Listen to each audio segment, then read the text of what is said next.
Olá, pessoal! Sejam muito bem-vindos aqui ao canal Eu Simples Assim. E vamos aqui retomar nossa série de estudos. E esse ano 2023, eu comecei com a corda toda, tá, gente? Porque resolvi me desafiar e trouxe aqui um estudo sobre esse livro aqui, ó, A Voz do Silêncio, da Helena Blavatsky. É um livro iniciático, tá? Fica na categoria de iniciáticos. É um livro fininho também, assim como o Kybalion, mas é um livro bastante precioso, porque traz ensinamentos, assim, maravilhosos. É um livro que, à medida, assim, que eu fui lendo, eu fui me emocionando, porque ele é uma prosa em verso.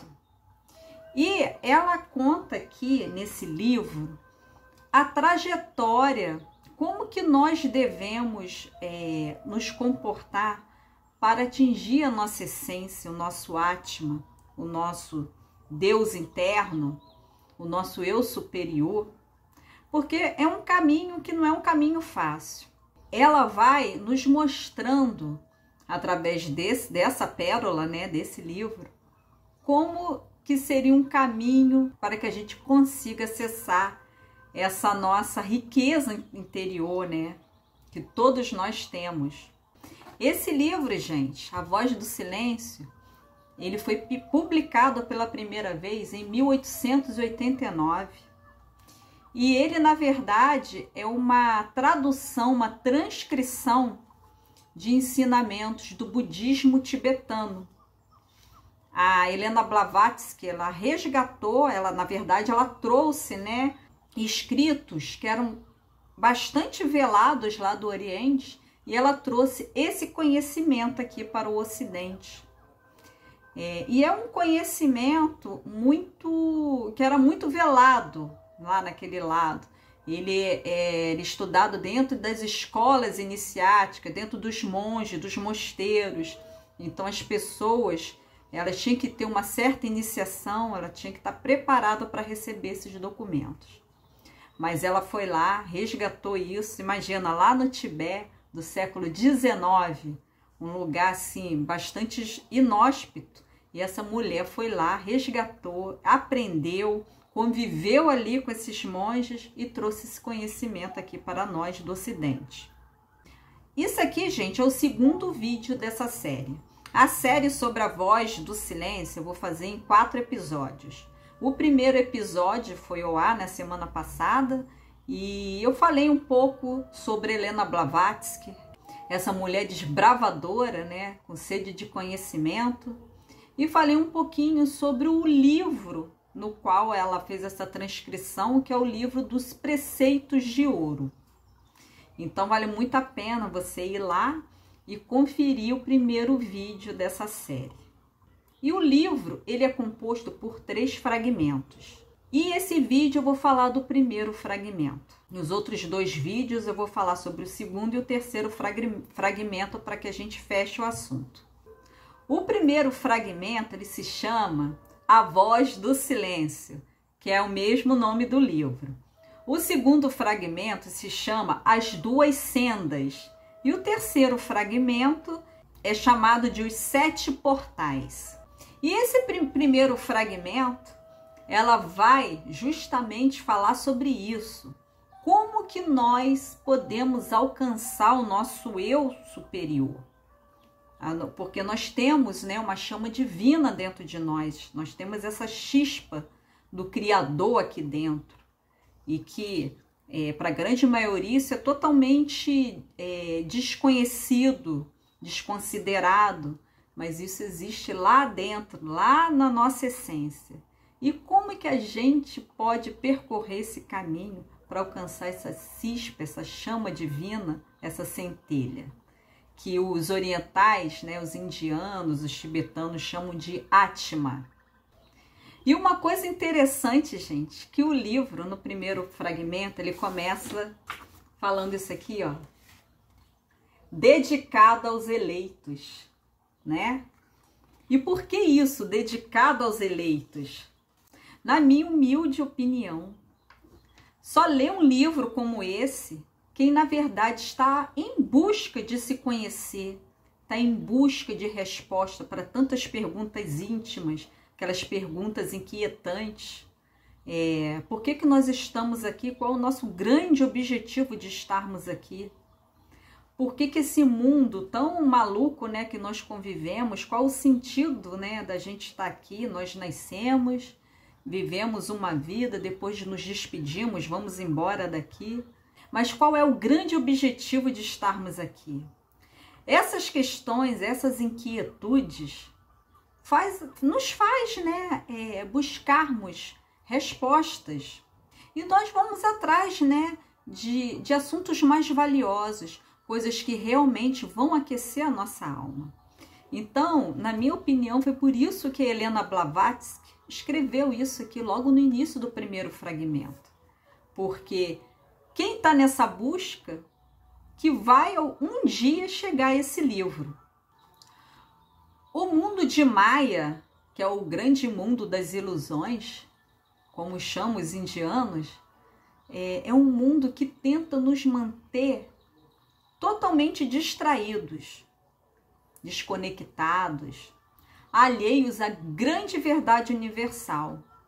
E algumas pessoas realmente sentem essa inquietude e querem buscar respostas. O que está atrás desse véu? E isso é um pouquinho do que esse livro aqui vai nos apresentar. O primeiro fragmento, gente, é composto de 100 versos. Claro que eu aqui não vou ler o livro inteiro, mas eu vou tentar aqui contextualizá-lo e trazer assim os principais elementos, os principais chaves para que a gente entenda esse primeiro fragmento. E ela fala aqui no livro, nos explica que essa tal voz do silêncio, na verdade, é a voz lá do espírito, que a gente deve nos aquietar os nossos sentidos e tentar mergulhar interiormente para ouvir essa voz do silêncio, que seria essa voz espiritual. E ela vai nos falar que para a gente ouvir essa voz do silêncio, nós temos que aprender a natureza de Dharana. Mas o que seria Dharana? Né? É um nome em sânscrito, que é a perfeita concentração da mente em algo interior, não se deixando distrair pelo mundo dos sentidos. Sem a concentração, não se pode aspirar às conquistas da sabedoria, porque a anarquia de uma mente solta, de uma mente dispersa, mundana e superficial, não se dá concentração nas coisas que são mais elevadas. Então aí que está a grande chave. Essa voz do silêncio seria o som espiritual. Você se aquietar e você tentar ouvir essa voz. Aí, gente, está a entrada de meditação, né? Yoga, né? Tem várias técnicas, até mesmo artes marciais, te faz ter uma concentração no aqui e agora, né? Você tenta abafar os seus sentidos para o externo, para tentar se interiorizar e se conhecer. E ela fala assim, quando o discípulo tiver cessado de ouvir os muitos, que são esses estímulos, né, que vêm a todo momento aos nossos sentidos, então começará a discernir o som interno que mata o externo. E no nosso mundo atual, a gente é bombardeado por estímulos o tempo inteiro. Eu estava até vendo uma palestra esses dias do Sadhguru e ele falava justamente sobre isso, que a quantidade de estímulos para todos os nossos sentidos, tanto visual quanto ao gosto, paladar, aos ouvidos, as pessoas que chegam em casa do trabalho cansada, elas não conseguem nem ficar no silêncio, logo liga a televisão alta, que é um barulho, e vai dormir com o celular na mão até não sei que horas. Isso tudo atrapalha muito o desenvolvimento espiritual, porque te mantém aceso, te mantém nesses estímulos a todo momento. você fica disperso, você não consegue se concentrar em você mesmo. Isso é uma das causas da grande ansiedade que as pessoas têm hoje em dia. E essa voz do silêncio, gente, é a voz do Atman. Vocês lembram? Vocês lembram da constituição setenária do homem? O Atman é o que está lá em cima, né? O nosso corpo mais sutil. E a voz do silêncio seria você ouvir essa voz, a voz do Atman, que é a sua centelha divina. E lá no verso 14, ela vai nos dizer o seguinte: a voz do silêncio lhe dirá: se tua alma sorri ao banhar-se na luz solar de tua vida, se tua alma canta dentro de sua crisália de carne, se tua alma chora em seu castelo de ilusões, se tua alma luta para romper o fio de prata que te liga o mestre, que nesse caso aqui seria o Atman, a nossa voz interna, o nosso Deus interior. Sabe, ó discípulo, que tua alma é da terra. Esse verso número 14 me lembrou muito uma passagem da mitologia egípcia, é a balança da justiça, aonde a deusa Maat, ela é ali a responsável por manusear a balança. E quando a pessoa ela fecha seu ciclo terreno, o seu coração ele é levado para essa balança da justiça. Então, num prato tem a pena, no outro prato é colocado o coração do morto. Se o coração pesar mais que a pena, quer dizer que você ainda está muito apegado às coisas do mundo, da matéria. Então, o que vai acontecer? Aquela pessoa que está sendo ali julgada, que é um julgamento final, né? Na mitologia egípcia, ela volta para a roda de Sansara, ela volta para o mundo, que é a roda das reencarnações. Agora, se for o contrário, se o coração tiver mais leve do que a pena de Maat, então o morto ele vai seguir no mundo espiritual. Ele é liberado dessa roda de Sansara. Então aqui ela nos aponta que o grande amor excessivo, o apego às coisas materiais, nos vai manter aqui presos ao mundo. Aí ela fala mais um pouquinho aqui no verso 17 e 18. Esta terra, ó discípulo, é a sala das tristezas, no qual ao longo da senda de terríveis provações são colocadas armadilhas para apanhar o teu ego, pela ilusão chamada de grande heresia. Essa terra, ó ignorante discípulo, nada mais é que um lúgubre entrada ao crepúsculo, que precede ao vale da verdadeira luz, aquela luz que nenhum vento pode extinguir, aquela luz que arde sem pavio e sem combustível. Ou seja, a ilusão de você se manter, né, nesse mundo de ilusões, nesse mundo físico, né, que ela fala aqui que é uma isca para o seu ego e que ela chama isso de a grande heresia. A grande heresia seria o seu eu, o seu ego separado desse eu universal, desse eu espiritual que é o Atman, que seria a individualidade egoísta. A pessoa vai ficar presa ali nesse crepúsculo que te impede de entrar na grande sala da verdade, que seria esse mundo maravilhoso, essa luz maravilhosa que ela nos mostra. Então o livro, esse primeiro fragmento, ele vai contextualizar muito, ele vai te dar chaves para que você tenha uma consciência do que você deve começar a fazer para tentar escapar dessa roda de Sansara, da roda das reencarnações. Então, gente, olhando aqui para a composição setenária aqui novamente, quando a gente está muito fortemente ligado à personalidade, que é o ego, que seria o nosso quaternário, que é regido aí por esses 4 corpos, que são os corpos que estão muito identificados com os sentidos. E é isso justamente quando a gente está muito fortemente identificado com a personalidade, é isso que nos separa da essência.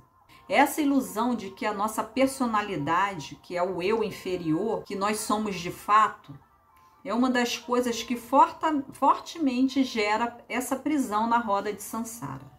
E, gente, eu acredito que quando a gente sai dessa roda de Sansara, a gente vive realmente um estado de êxtase espiritual, né? Porque você nascer é muito difícil, né? Veja o trabalho que a gente teve de chegar até aqui. A gente precisou nascer, nossos pais nos cuidar, passar pela infância, pela adolescência, 1000 caraminholas na nossa cabeça, muitas dificuldades, e vem, sei lá, você vem vestibular, e você tem seu primeiro emprego, então tudo é muito trabalhoso. Até você chegar a uma maturidade, ter uma visão de mundo mais independente, você se sentir mais confortável, isso dá muito trabalho. Chegar até aqui dá muito trabalho. Imagina você ficar preso nisso direto. Então, esse apego ao mundo que traz também essa sensação, esse apego à personalidade. Personalidade é algo que, olha, ela vai morrer. Tá? Ela é algo temporal. O que é atemporal é a tríade. É a tríade que somos nós, que vai fazer toda essa trajetória de experiência. É a tríade, não é a personalidade, não é o quaternário. E ela fala aqui de 3 salas, que são as 3 salas, né, que o discípulo, ao percorrer, iria conduzir ao fim dessa grande labuta. Que seria a primeira sala, que é a sala da ignorância, que é o nosso mundo, que é esse mundo da ilusão. Todos nós caímos direto aqui na primeira sala, que é chamado de avidya. Avidya é a grande ilusão, né? A ignorância, na verdade. Avidya é a ignorância. Você achar que o mundo é só isso aqui. Aí a segunda sala, a pessoa já despertou um pouquinho. Então, ela já vai para a sala do aprendizado. Ali ela vai tentar assimilar, né, como que esse mundo funciona, como que as coisas funcionam. Tudo são baseadas em leis universais, que não tem escapatória, nada escapa às leis. Nós vimos isso, né, no estudo das 7 leis herméticas. E ali você começa a ter o conhecimento, começa a ter essa busca para se melhorar. Porque o nosso objetivo principal aqui é sairmos melhor do que quando chegamos aqui, né? Subir os degraus da evolução, não é mesmo? E a terceira sala é a sala da sabedoria, que seria a região de plena consciência, onde não há mais perigo para quem alcançou. Então a pessoa já está totalmente consciente, desperta de como as coisas funcionam e não cai mais nessas armadilhas do mundo. Mesmo que ela tenha que vir aqui para passar por alguma missão, ela tem esse conhecimento, ela tem essa consciência. E eu, gente, arrisco dizer que nós já colocamos o nosso pezinho lá nessa segunda sala. Nós não estamos mais na sala da ignorância. Quem está aqui no canal, quem estuda, quem se interessa por esses assuntos, e que vai atrás e que busca, né, de várias formas que nós temos hoje para buscar esses conhecimentos, está começando aí nessa sala da aprendizagem.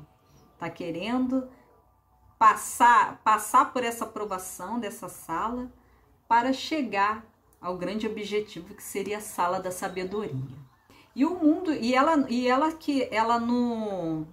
é bastante enfática aqui nesse primeiro fragmento, a nos dizer que na segunda sala também está muito presente aqui a Maya, né? Que é esse mundo da ilusão. Então, muitas vezes você está buscando um caminho, você acha que está se conduzindo por um caminho para a sabedoria, mas às vezes não, você tem essa ilusão, Isso através de falsos mestres, né? De pessoas que se aproveitam do lado espiritual para tirar ganhos.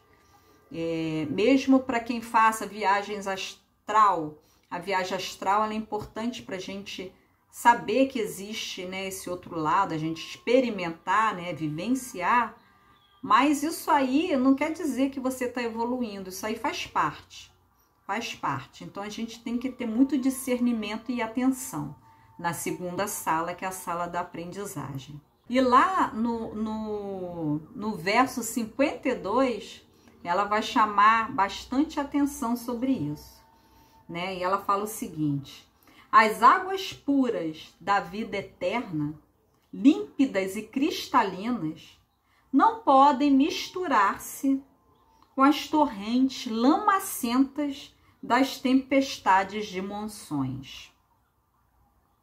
Então aqui, esse discernimento que nós temos que ter nessa segunda sala do aprendizado, porque a gente pode estar querendo ir por um caminho e acabar se atrapalhando completamente. Aí também nós podemos voltar à figura do padrão setenário, onde a personalidade, segundo ela, deve ser destruída.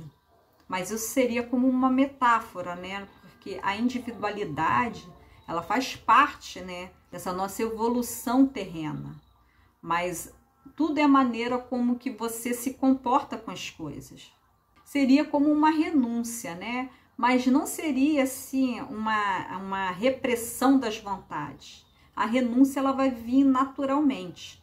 Por exemplo, coisas que eu sentia muito prazer antes, ia para bar, beber com os amigos, de repente isso não faz mais sentido para você. Aquilo ali ficou para trás, você não sente mais felicidade nesses tipos. Você vai para balada, vai curtir uma noite. Isso às vezes não faz mais sentido nenhum. Você já passou dessa fase, já pulou essa etapa. Você está num degrau maior. Às vezes você prefere estar em casa lendo um livro do que estar perdendo tempo com certas futilidades do mundo. Isso é uma renúncia, mas é uma renúncia consciente. Aquilo ali não faz mais sentido para você. À medida que nós nos tornamos conscientes, muitas coisas que nós adorávamos no passado não faz mais sentido nenhum. A gente não sente mais vontade de fazer aquelas coisas. Isso, gente, não quer dizer que você odeia o mundo, odeia estar com os amigos, não é nada disso. Só que dessa forma não te traz mais aquela sensação de completude. Na verdade, seria a maneira como você se relaciona com as pessoas e as coisas. Essa é a grande chave, entendeu? Nós precisamos da personalidade para estarmos aqui, mas a sua identificação, a maneira com que você se relaciona com as coisas, isso faz toda a diferença. E completando, ela fala o seguinte no verso 56. O eu da matéria e o eu do espírito jamais podem reunir-se. Um deles tem que desaparecer. Não há lugar para dois. E isso aqui me faz lembrar aquela passagem de Jesus, né? Não se pode amar a dois deuses. Dê a Deus o que é de Deus e dê a César o que é de César, que seria o Deus eterno, Deus do Espírito, e o Deus material, que era o imperador na época, César, que era o título, né, de imperador de Roma. Não tem como você amar e seguir a dois deuses, você tem que escolher um, né? Então, qual que a gente vai escolher, né? Ela já nos traz isso aqui. Gente, a grande tônica da voz do silêncio, na verdade, é a compaixão.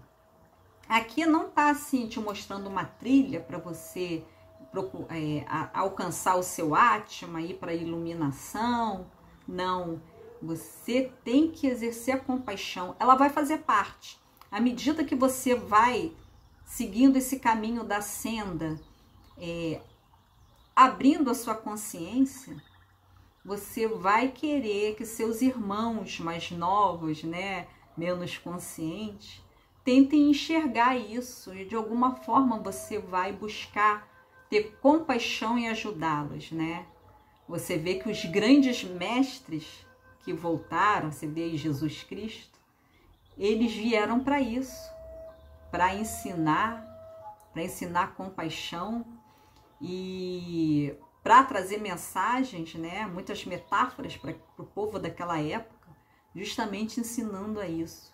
Os mestres são nossos irmãos mais velhos, né, que já estão numa etapa muito acima da nossa e que vêm aqui com um coração fraterno, vêm aqui exercer a fraternidade de tentar puxar essa humanidade para cima, né? É isso, essa é a grande, é a grande chave de tudo.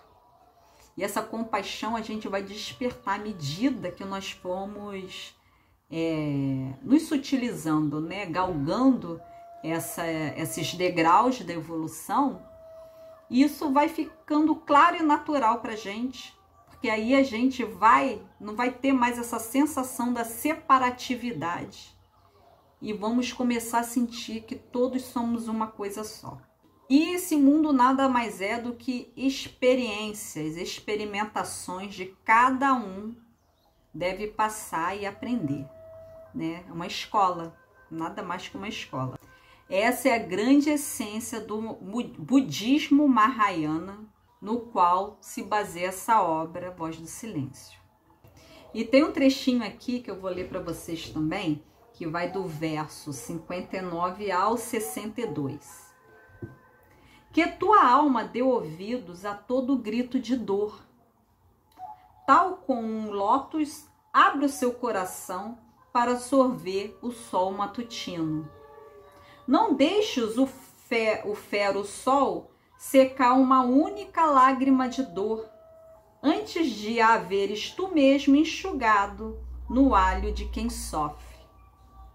Porém, que cada ardente lágrima humana goteje em teu coração e ali permaneça. Nem tampouco a enxugues, enquanto não for retirada a dor que a causou. Olha a compaixão aqui, né? Estas lágrimas, ó tu de coração tão compassivo, são as correntes que regam o campo da caridade mortal. É neste solo que cresce a flor da meia-noite de Buda,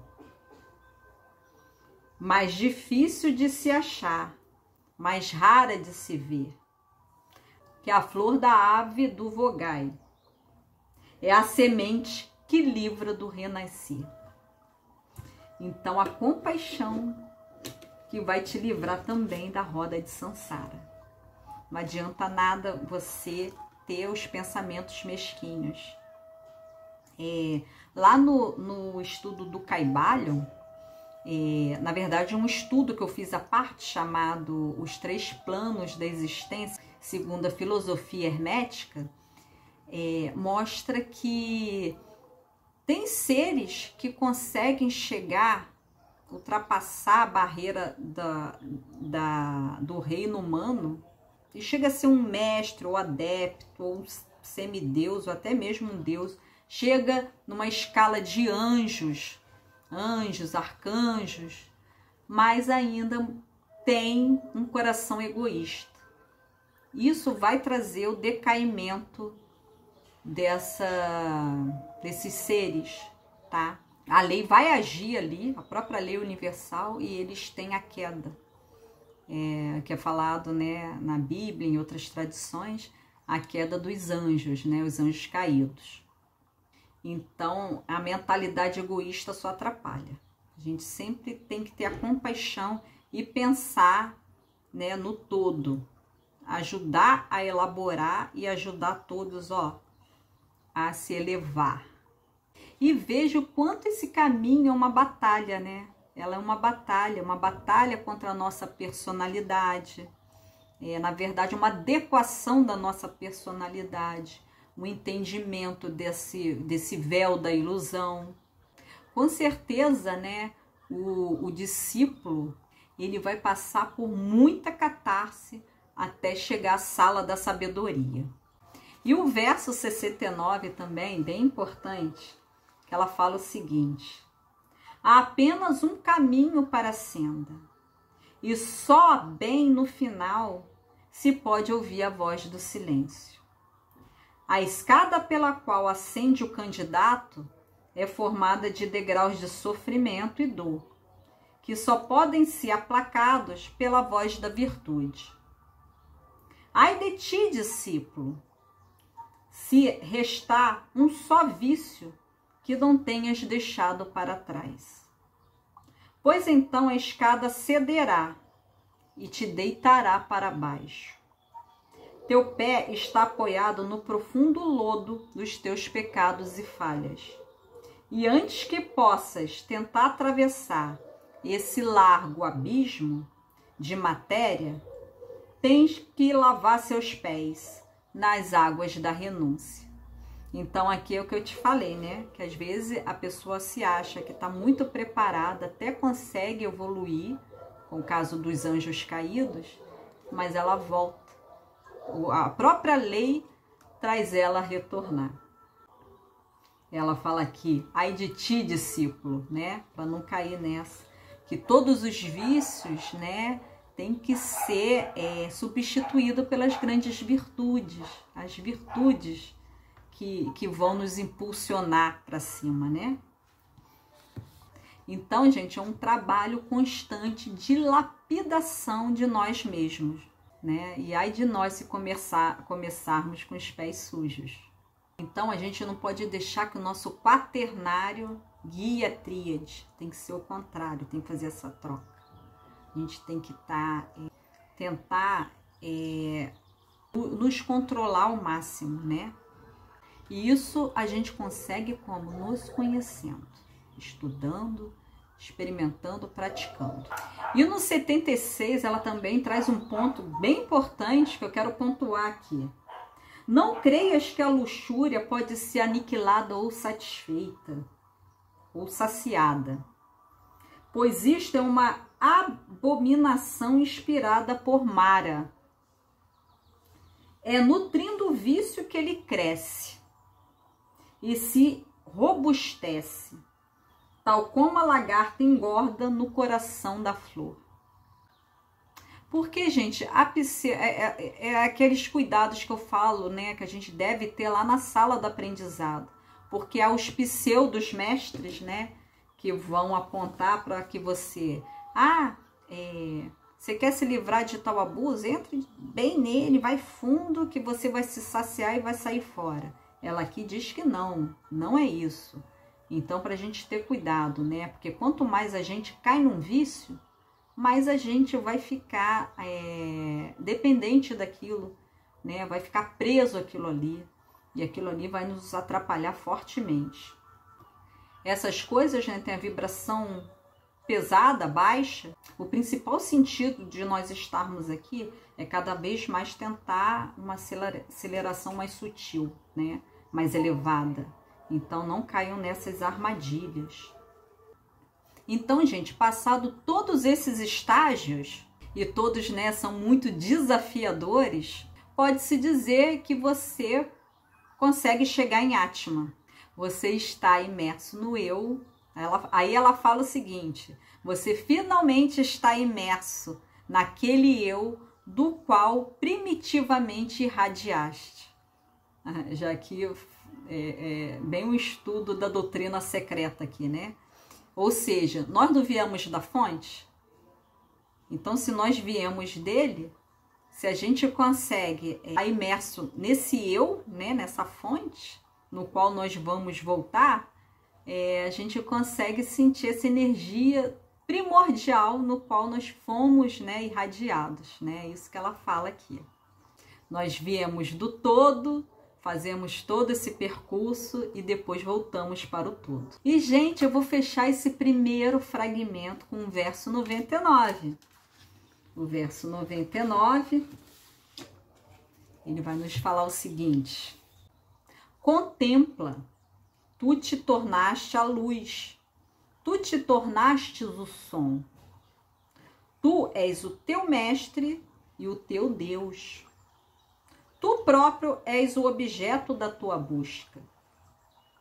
A voz que incessantemente soa através da eternidade, isenta de mudança os 7 sons em um só, a voz do silêncio. Então, gente, esse foi o primeiro fragmento que nos mostra, né, como a gente seguir para o caminho do Atman, nos encontrar, né, nesse nosso eu divino, né, esse eu superior que todos nós temos, que é um caminho, né, do iniciado, na verdade, é um caminho do iniciado em busca da sua libertação desse mundo, de entendimentos. Pode ser que a gente não alcance, dificilmente alcançar toda essa trajetória nessa encarnação, mas é um momento da gente refletir e começar esse caminho, né? Começar esse caminho, não é um caminho fácil como ela aponta, mas é um caminho possível. Só depende de cada um de nós, da nossa reforma íntima, da gente observar os nossos sentidos, observar bastante o nosso quaternário, nossos 4 corpos inferiores, né? Principalmente o mental e o emocional. O mental inferior, porque esses daí que nos arrasta para esse turbilhão, né, de desejos, de Maia, e que nos leva, nos arrasta nesse mundo, né? Esse mundo que nós sabemos que é um mundo das ilusões, né? Então esse foi o primeiro fragmento, gente. Vejo vocês na próxima semana, na próxima quarta-feira, no qual vou falar aqui do segundo fragmento do livro. Espero que vocês tenham gostado. Eu tô assim apaixonada por esse livro, por esse estudo. E é muito, para mim, gratificante estar aqui dividindo com vocês, né, esses ensinamentos que eu tô aprendendo e repassando aqui para todos vocês. Então, muita paz e muita luz para todos. Namastê.